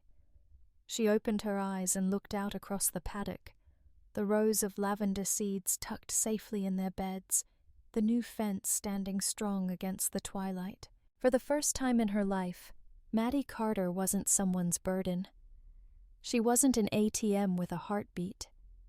She wasn't an afterthought sitting in the shadows of someone else's life. She was here, she was home, and she would build this place into a kingdom of her own making, brick by brick, seed by seed, breath by breath, until no one could ever take it from her again. It started with a single phone call. Dylan woke late one morning in his 2-bedroom apartment overlooking the freeway sunlight already glaring off the cheap blinds. His head pounded from the night before, a dry ache crawling up behind his eyes as he reached for the vibrating phone on his nightstand. "Yeah," he croaked, voice cracking. "Mr. Carter." The voice on the other end was clipped professional, devoid of empathy. "This is Carla from Northridge Bank. I'm calling regarding the delinquent payments on your personal line of credit." He scrubbed a hand over his face, wincing at the sandpaper scrape of 2-day stubble. "I already told you guys," he muttered, rolling onto his back, staring at the water-stained ceiling. "The funds are coming in this week. I have a payout coming." "I understand," Sakala said, her tone unchanged. "However, the account is now 90 days past due. As per our agreement, the full balance will be sent to collections if payment is not received by Friday." He closed his eyes, swallowing the rising bile in his throat. Yeah, whatever. I'll take care of it." But when he hung up, the truth settled heavy and thick in his chest. He didn't have the money. The payout he'd been promising himself for months had never materialized. The last deal he brokered, skimming foundation funds through inflated contractor invoices, was gone now, ripped away by Maddie's quiet, calculated exposure. He threw the blankets aside and sat up, feet hitting the threadbare carpet with a muted thud. The room stank of stale beer and sweat. Pizza boxes towered on the small kitchen counter across the open floor plan. His laptop lay closed on the dining table, a thin layer of dust coating its silver lid. He hadn't opened it in days, not since his silent partner, Rico, a man with thick gold chains and tattoos curling up his neck, stopped answering his calls. "Just one more deal," Dylan told himself, rubbing his temples. "One more payout and I'll be fine." But the deals were gone. By Wednesday, his phone was buzzing nonstop. Missed calls, voicemails, texts from numbers he didn't recognize. "Where's my cut, Dylan? Don't make me come find you. We trusted you with this." On Thursday night, he went to Rico's usual bar to confront him to demand the money he was promised. The place was half empty, the glow of neon beer signs flickering over cracked vinyl booths. He spotted Rico near the back, nursing a glass of bourbon, broad shoulders hunched, as he laughed at something a young woman whispered in his ear. Dylan stormed up to him. "Where's my money, man?" he snapped, voice trembling with fury and fear. "You said you'd cut me in after the last transfer. I need that payout." Rico turned slowly, his grin widening as his eyes flicked up and down Dylan's shaking frame. "Your money?" he drawled. "What money, kid?" Dylan's mouth fell open. "The 50 grand from the construction invoice scheme. You told me?" "I told you a lot of things," Rico said, leaning back in the booth, stretching his thick arms along the cracked vinyl. "But you see, thing is, you're not very useful anymore." The girl beside him giggled softly, twirling her straw in her drink. Rico reached into his coat pocket and pulled out a folded check. Dylan's eyes locked on it like a starving dog. But before he could reach for it, Rico tore it cleanly down the middle, letting the pieces drift to the sticky floor. "Consider this a lesson," he said quietly, his voice suddenly devoid of amusement. "Don't ever think you're smarter than the man writing your checks." Dylan lunged forward, grabbing a fistful of Rico's coat, but 2 men appeared behind him, their hands closing like iron around his arms, yanking him backwards. Rico leaned in close, his breath hot and sour against Dylan's ear. "You owe me 30 by Monday," he whispered, "or I'll take something else instead." Dylan stumbled out into the freezing night, the neon sign buzzing faintly above him, illuminating the wide-eyed panic stretching across his face. His stomach twisted with nausea. He bent over and vomited into the gutter bile, burning his throat raw. The next morning he called his old supervisor at Carter Community Foundation, begging for a meeting. He wore his nicest suit, though the cuffs were fraying and the shoulder seams pinched. He walked into the office lobby with a confident stride he no longer felt rehearsing lines in his head about loyalty and misunderstanding and redemption. But when the HR director stepped into the waiting area, her mouth was pressed into a thin, bloodless line. "Mr. Carter," she said curtly, eyes flicking over his rumpled suit with disdain. "We've reviewed the footage provided last quarter and the subsequent audit findings. Your employment here is terminated effective immediately. Security will escort you out." He didn't move. He couldn't. The words crashed through him like steel beams collapsing in an empty warehouse, echoing and echoing until all he could hear was the hollow nothing left behind. "Please," he whispered, voice cracking. "I need this job." But the HR director turned away, and two uniformed guards stepped forward, hands hovering near his elbows. They walked him through the lobby, his shoes squeaking against polished tiles, past receptionists who avoided his gaze, and interns who whispered behind their hands. The glass doors slid closed behind him with a hiss that sounded like a snake slithering away. Sharon watched the foreclosure notice slide through the mail slot with the numbness of someone too tired to panic. Her hands trembled as she picked it up, reading the finality in black ink. "Final warning. Eviction proceedings to begin in 30 days. She sat down heavily on the threadbare couch, the springs creaking under her thin frame.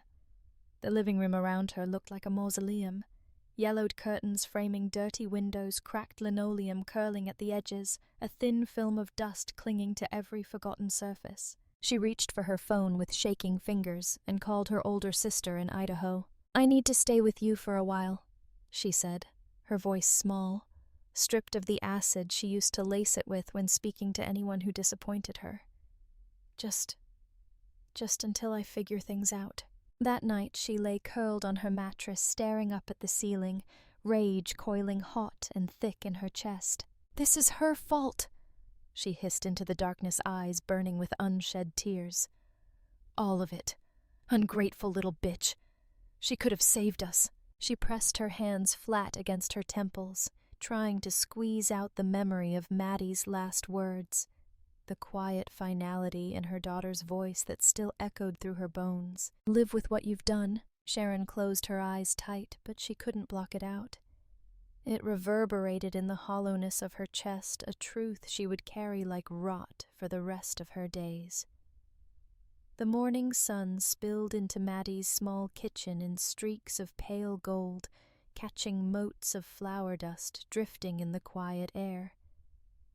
She stood at the window over the sink, hands buried wrist-deep in warm, soapy water, scrubbing an old enamel mug she found tucked in the back of a cabinet. Her reflection stared back at her from the glass, hair pulled into a loose braid, face bare and pink from the cold morning air, eyes shadowed with exhaustion, and something softer, almost gentle. Outside, beyond the frosted glass, the field stretched out in wide, raw swaths of churned mud and half-frozen grass. Her lavender rose was still sleeping under the cold earth, the paddock fence standing strong and silent in the dawn. Beyond it all, the forest rose in dark silhouettes against a sky blushing with coming light. She rinsed the mug and set it on the drying rack, wiping her hands on a kitchen towel. A quiet settled over her chest, warm and unfamiliar. She closed her eyes, breathing it in, letting her shoulders drop from where they had curled tight around her ears. And then, unbidden, a memory rose, so vivid it swallowed the kitchen around her, replacing the pale sunlit walls with the rich green-gold haze of a late summer morning 15 years ago. She was 9 years old, perched on the wide back of a dapple-gray mare named Maple. The saddle was too big for her leather worn smooth with decades of use, but her father's hands were strong around her waist, steadying her with gentle certainty. "Easy now, pumpkin," he murmured, his voice rumbling against her small spine as he walked alongside the horse, one hand gripping the worn reins just below her own. The early morning air was cool, scented with sweet hay and the sharp green of grass still wet with dew. Birds flitted between the fence posts, tiny flashes of blue and gold in the slanted light. Maddie clutched the horn of the saddle, her knuckles pale with tension. Maple shifted beneath her, the warm, living weight of the horse making her stomach flip with nervousness. "I'm scared, Daddy," she whispered, her voice trembling like the aspen leaves overhead. Her father chuckled softly, the sound wrapping around her like a wool blanket. "She's just a horse, pumpkin. She's gentle as they come. Feels big now, I know, but you'll get used to it." He paused then, and she felt his eyes on her, warm and fierce and impossibly proud.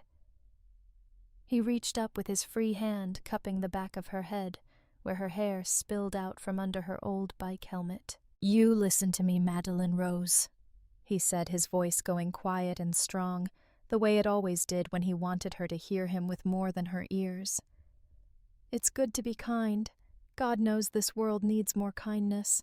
She nodded, her lower lip caught between her teeth. A breeze lifted the strands of hair escaping her braid, brushing them across her flushed cheeks. But he continued giving her head the slightest shake, so she would look down into his eyes. "You can be kind and strong at the same time. Never let anyone teach you otherwise. You hear me?" She blinked at him, eyes wide and glistening, the saddle creaking under her small shifting weight. "You live gentle, pumpkin," he whispered, squeezing her shin with his calloused hand. "But don't you ever let anyone walk over you just because you're quiet." His words settled into her chest, warm and bright, a light she carried into every dark hallway and silent dinner table that came after. She didn't fully understand them then, not the way she would later, but she held on to them all the same. He clicked his tongue, and Maple began to walk forward in slow, easy steps, her wide hooves pressing deep into the damp dirt of the paddock. Maddie gasped softly, her body rocking with the movement, fear melting into something wild and free as the horse carried her into the waiting morning. Her father walked alongside, one hand on her knee, his shadow long and strong beside hers in the waking sun. A quiet sob pulled Maddie back into her kitchen. She pressed trembling fingers to her mouth, eyes squeezed shut as tears slipped down her cheeks, warm and silent, dripping onto the soft cotton of her worn flannel shirt. The memory pulsed through her chest with a sweetness that ached raw and unbearably tender. "Daddy," she whispered into the empty room, her voice cracking. "I did it. I finally did it." She opened her eyes, tears blurring the pale kitchen walls back into focus. Beyond the window, the sun was climbing higher, igniting the tops of the pines with silver fire. The light spilled across her face, hot and bright, catching the tears still streaming down her flushed cheeks, but she didn't wipe them away. These weren't tears of grief or rage or exhaustion. They weren't the silent sobs she swallowed night after night when her bank account emptied into hands that never thanked her. They weren't the tears that burned her eyes when she heard ATM with a heartbeat echoing through her skull. These tears were different. They were release. They were the quiet, liquid truth of a woman finally laying down a burden she was never meant to carry. They were the tears of a little girl finally hearing her father's words, not as hope, but as reality. She was kind, and she was strong, and she had not let them walk on her. She pressed her palm flat against the cool glass of the window. The field beyond lay open and quiet, the earth still dark with early morning damp. Somewhere in the forest beyond, a crow called out its rough voice slicing through the pale sky. Maddie smiled through her tears, her chest swelling with something bright and fierce and unbreakable. "I promise, Daddy," she whispered to the morning, her voice clear and sure. "I won't ever forget again." And as the sun rose higher over her small kitchen, washing everything in clean new light, Maddie Carter let her tears fall freely, not in sorrow but in freedom, because for the first time in her life they weren't falling because she was broken. They were falling because she was whole. The sun dipped low behind the ridgeline, painting the world in molten gold and deep indigo. The fields rippled under the dying light, each blade of grass catching a glint of sun before fading into shadow. A warm breeze drifted across Rose Hollow Farm, carrying the scent of fresh-cut hay and damp earth, mingled with the subtle sweetness of early lavender pushing green shoots through spring soil. Maddie stood by the paddock gate, one gloved hand resting lightly on the worn cedar post. In front of her, Maple shifted, snorting softly, hooves, stamping at flies that dared linger this late in the evening. Maddie reached out, brushing her fingers along the mare's warm, dappled neck, feeling the corded muscle shift under skin. Maple leaned into her touch, with a low, contented sigh, her ears flicking back lazily. "Hey there, girl." "Maddie," whispered her voice, soft and secret, carrying only to the ears of her horse and the silent, listening dusk. "Let's go for a ride." She stepped into the stirrup with practiced ease, swinging her leg over the saddle.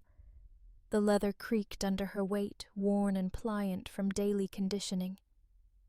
She gathered the reins loosely in her left hand, her right resting lightly on the saddle horn. Maple shifted hooves rustling against dry hay and dirt, as if eager to move. Maddie clicked her tongue and gently nudged her heels against Maple's sides. The mare stepped forward, ears pricked mane, rippling in the breeze. They moved together through the paddock gate and out into the open field, the tall grass brushing against Maple's flanks, tickling Maddie's boots where they hung in the stirrups. The sky burned overhead, streaked in rose and indigo. A bruised sunset stretched wide across the horizon. Birds called softly from the trees lining the edge of the field, settling in for the night. Crickets began their twilight chorus, their rhythmic pulse vibrating through the cooling earth. Maddie inhaled deeply, her chest filling with the scent of cut hay, wild mint, and horse sweat. The breeze lifted the stray hairs escaping her braid, blowing them across her cheeks like a lover's gentle touch. She closed her eyes for a moment, feeling Maple's powerful stride beneath her, the rocking cadence of hooves against soil sinking into her bones like an ancient lullaby. They reached the far edge of the field where the fence disappeared into a thin line of cottonwoods, silhouetted black against the sunset. Maddie slowed Maple to a stop, letting the reins go slack in her hands. She leaned forward slightly, resting her cheek against the mare's warm neck. Maple's ears flicked back, acknowledging her quiet presence. The world around them was silent, except for the whisper of wind through grass, the distant murmur of a creek hidden beyond the tree line. Maddie let her eyes wander across her land, her paddock, her lavender rose, the small barn standing solid and clean under its new roof. The farmhouse windows glowed faintly in the gathering dark, promising warmth, safety, and solitude that was finally hers alone. She sat up straighter, lifting her face to the horizon. The last edge of the sun disappeared behind the mountains, leaving a sky splashed in navy and wine red. Stars began to prick through the dusky veil, each one flickering with quiet persistence. A sudden bubbling laugh rose in her chest. It startled her at first, the sound bursting out without warning. Maple flicked her ears back, puzzled. Maddie clapped a hand over her mouth, but the laugh slipped out again, richer this time, carrying across the silent fields like the ringing of a small bright bell. She laughed until her shoulders shook, until tears gathered in the corners of her eyes, glinting with leftover sunset. She laughed with her whole body, chest heaving, belly tightening, the sound coming from a place so deep inside her it felt like someone else's voice, someone she hadn't met before, someone born from freedom. When she finally caught her breath, she felt a small, quiet smile curl across her lips. Not the polite smile she wore for customers, or the tight-lipped grimace she offered Dylan and Sharon to avoid a fight. This smile felt clean, honest, complete. She tilted her head back, staring up at the vast, darkening sky, and let the cool wind wash over her flushed cheeks. The smell of earth and horse and lavender surrounded her, filling her lungs with life she could taste. "I'm here," she whispered to the stars above her voice, trembling with awe and fierce, trembling joy. "I made it, Daddy. I'm really here." Maple shifted beneath her, flicking her tail at an invisible fly. Maddie gathered the reins again, nudging her mare into a slow walk back across the field. The grass whispered against Maple's legs, releasing the scent of crushed green into the cooling night air. As they moved through the half-dark, Maddie let her free hand brush the tips of the grass, feeling their softness glide over her fingertips. Crickets sang louder now, joined by the distant croak of frogs from the creek. The moon rose pale and full over the eastern ridge, illuminating her path home. She felt the world expand around her with every quiet, steady breath. No shadows pressed down on her here. No voices snarled in her ear, demanding her worth in dollars and silent obedience. No one here saw her as an ATM with a heartbeat. Here she was Maddie Carter. She was the girl who had learned to ride despite trembling legs. The woman who built fences with blistered hands and planted lavender seeds with prayers whispered into the soil. The daughter who carried her father's words like a sword and a shield. "Be kind, but don't let them walk over you." She was finally both, and as she rode back towards her small farmhouse glowing warm in the deepening night, the laughter still lingering on her lips tasted like freedom. The night was quiet around Rose Hollow Farm, the air cool and damp with dew settling over the fields. Crickets chirped softly in the grass, their song weaving with the gentle rustle of wind through the cottonwoods that lined the western paddock. Moonlight spilled silver across the land, turning the rough dirt driveway into a glowing ribbon stretching away into darkness. Maddie sat at her small pine writing desk by the window, the only lamp in the room casting a warm circle of golden light around her. Her journal lay open before her, its pages lined with soft blue script and stray lavender petals pressed between older entries. A mug of chamomile tea steamed faintly by her elbow untouched. She held her pen between thumb and forefinger, her grip loose, the tip hovering over the paper, as if waiting for her heart to catch up to her hand. Outside, the fields slumbered under the stars, the lavender rose dark humps against silvered grass. Beyond them, near the edge of the property, she could see the silhouette of the old oak tree.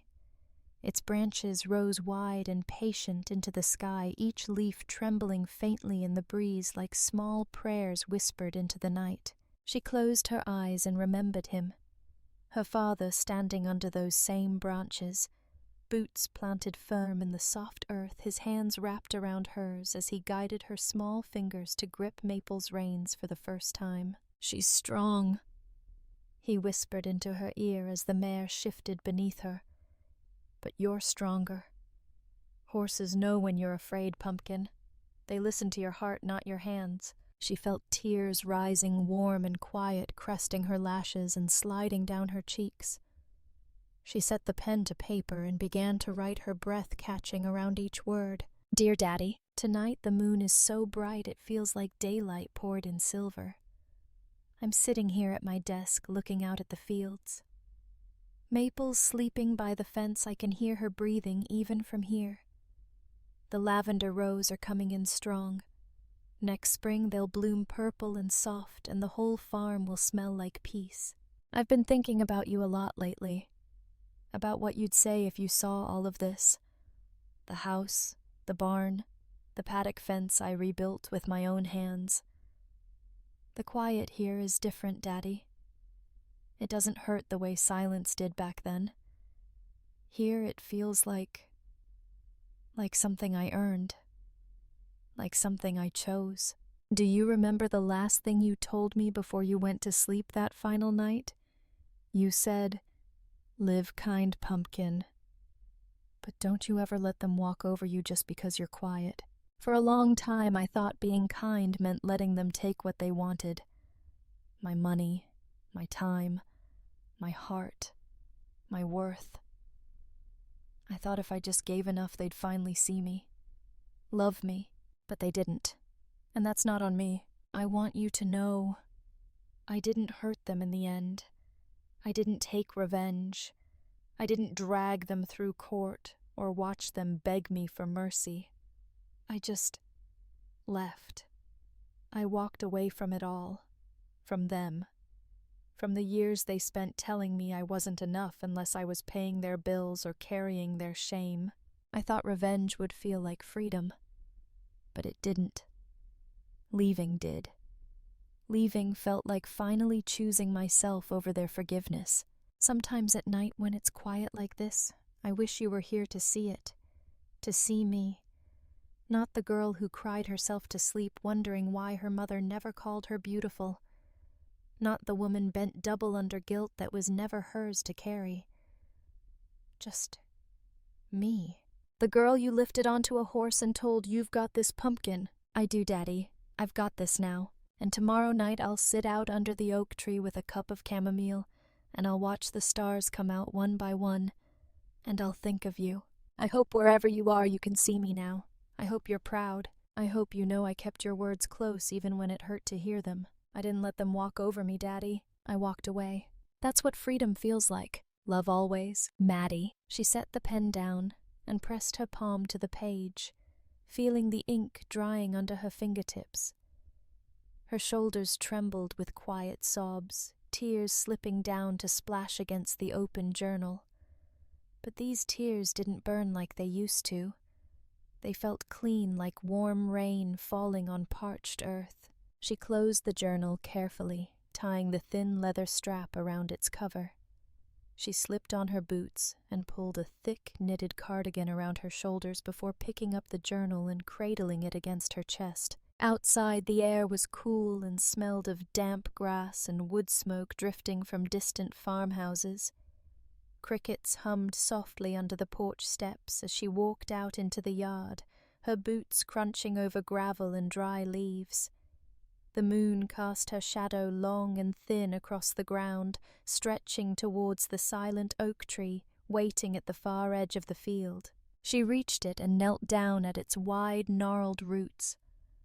The earth smelled rich and alive under her fingers as she dug a small hollow, placing the journal inside, covering it with a smooth river stone she'd found in the creek behind the barn. Her fingers brushed over the cold surface, and she closed her eyes, breathing in the memory of him standing here with her all those years ago. "I'm free now, Daddy," she whispered into the quiet night, her voice trembling with grief and hope. "I'm free." She stood brushing dirt from her knees and turned back toward the farmhouse glowing warm with lamplight. The moon lit her path, silvering the fields, and the lavender rose with quiet blessing as she walked back home. And this time she didn't look over her shoulder. The sun was sinking behind the ridge, painting the western sky in bands of burnt orange, blood red, and violet, fading into indigo. The last light spilled over Rose Hollow Farm, gilding the fields in honeyed gold. A breeze drifted up from the lower pasture, carrying the mingled scents of warm earth-cut hay and the faint sweetness of early lavender buds beginning to unfurl. Maddie sat on the top rail of the paddock fence, her boots hooked into the rung below her body, balanced with quiet, easy grace. The wood was rough beneath her palms, worn smooth in places by decades of horses leaning against it. Her breath misted faintly in the cooling air as she gazed out across her land. Maple grazed nearby, tail flicking lazily at flies, her belly round with contentment. Beside her, nosing at the grass with wobbly curiosity, was a small, leggy foal. His coat gleamed deep copper in the dying light, his mane and tail still short and fluffy like a baby's hair. He nudged his mother's flank, earning a low, rumbling nicker of reassurance. Maddie smiled, her heart swelling so full it ached against her ribs. She slid down from the fence and stepped into the paddock, her boots sinking softly into the trampled grass. The foal turned towards her ears, flicking forward eyes wide with gentle wonder. "Hey there, little man," she whispered, crouching down and extending her hand. The foal sniffed her fingers, his breath warm and damp against her skin. She ran her palm slowly up his narrow neck, feeling the soft prickle of his newborn coat against her fingertips. His ears twitched as he leaned into her touch, letting out a small, shuddering sigh. The world around them felt suspended in that moment. The whisper of the wind through cottonwoods, the rhythmic chirping of crickets rising with the dusk, the faint creak of the paddock gate shifting on its hinges. Maddie closed her eyes and pressed her forehead to the foal's shoulder, breathing in his clean, sweet scent. Her chest trembled with the quiet force of a feeling she hadn't known in years. Peace. She straightened and stepped back, resting her elbows on the top rail of the fence. The foal ambled after her, nuzzling at her sleeve before wandering back to Maple's side. The mare lifted her head and gave Maddie a long, steady look, dark eyes deep with an ancient knowing that made Maddie's throat tighten. She turned her gaze to the horizon, watching the sun slip below the tree line, its last rays catching in her dark hair, turning the strands to threads of copper and gold. The sky darkened slowly, the first stars piercing through in scattered diamond glints overhead. She took a deep breath, the cool air filling her lungs until her chest felt too small to contain it. Her heart beat slow and steady, each thump resonating through her body like the deep grounding echo of a drum. She felt her pulse in her wrists, in her neck, and her ribs. Steady. Alive. Her own. They were nothing but ghosts now, echoes of a life she had left behind in silence. The camera lingered on her silhouette against the star-swept sky, her figure outlined in silver light, as she sat, unmoving, a quiet sentinel over her land. Her hair lifted gently in the breeze. Her hands rested loosely on the fence rail. The foal nuzzled against Maple, and the mare lowered her head to graze. Then slowly the frame faded to black, leaving only the sound of the whispering wind through grass and the soft, unwavering rhythm of Maddie's heart echoing into the darkness.